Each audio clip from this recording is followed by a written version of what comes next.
कभी किसी को मिला होगा देखने को, सुनने को, एक पुलिस ऑफिसर ये कह रहा हो कि नेता बनना छोड़ दो, नेताओं का सहारा लेना छोड़ दो। किसके लिए भाषा थी वो?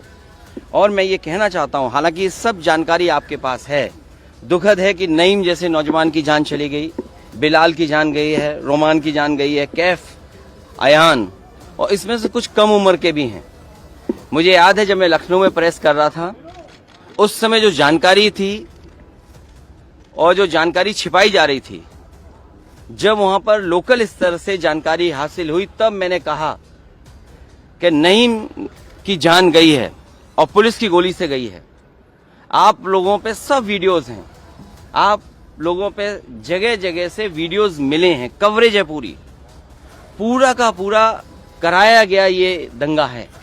और किसने कराया? सरकार ने कराया, क्योंकि सरकार जो बेईमानी कर रही थी, सरकार जिसने वोट लूटा, सरकार ने जिसने मशीन पर ईवीएम की बटन बार बार पुलिस से दबाई, प्राइवेट ड्रेस में पुलिस लगाई, उस चुनाव में इनकी धांधली, इनकी चोरी न पकड़ी है, इसलिए जानबूझ करके संभल में घटना कराई है। और मैं पढ़ना चाहता हूं, संभल की शाही जामा मस्जिद के खिलाफ 19/11/2024 को सिविल जज चंदौसी संभल में एक याचिका डाली गई। कोर्ट ने दूसरे पक्ष की सुने बगैर उसी दिन 19/11/2024 को सर्वे के आदेश दे दिए।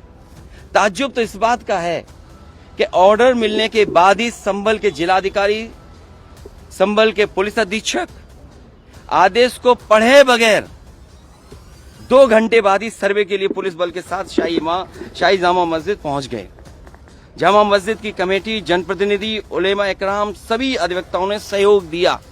जिस समय पहली बार सर्वे हुआ है और कोर्ट के आदेश के बाद पूरा का पूरा सहयोग, जो भी वहां जिम्मेदार लोग थे, जो भी जिम्मेदार वहां पर मौके पे थे, सबने सहयोग किया।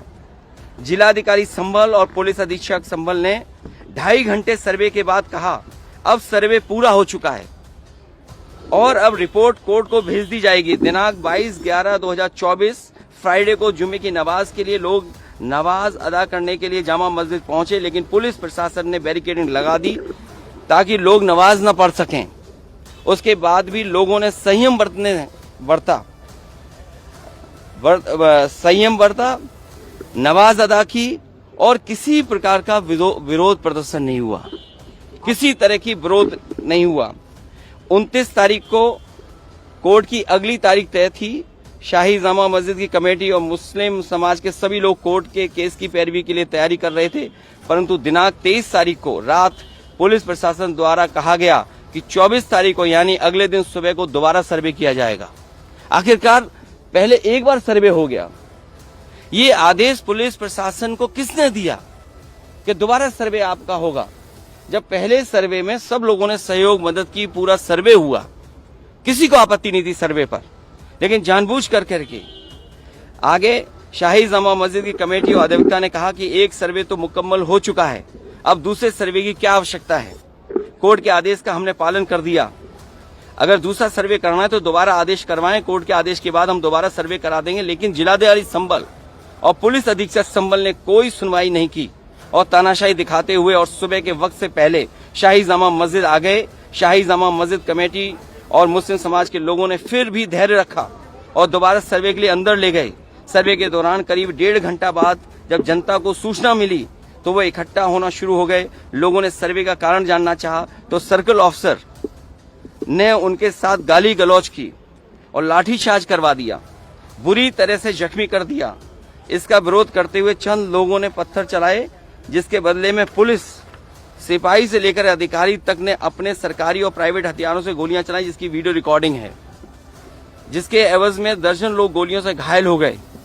5 मासूमों जो कि अपने घर से सामान लेने के लिए निकले थे, उनकी मृत्यु हो गई। संभल का माहौल बिगाड़ने में याचिका दायर करने वाले लोगों के साथ पुलिस और प्रशासन के लोग जिम्मेदार हैं। इनको निलंबित किया जाना चाहिए और हत्या का मुकदमा चलाया जाना चाहिए, जिससे कि लोगों को इंसाफ मिल सके और आने वाले समय में कोई इस प्रकार की संविधान के खिलाफ गैर कानूनी घटना को अंजाम न दे जा सके। और बीजेपी के लोग ये कह रहे हैं कि संभल को बांग्लादेश बनाना चाह रहे हैं। देखिए, अगर आप बीजेपी की बात मानोगे तो गड्ढे में गिरोगे जाके, बीजेपी की बात मानोगे तो खाई में गिरोगे। बीजेपी वालों से पूछिए, क्या चुनाव कराया था आपने उत्तर प्रदेश में?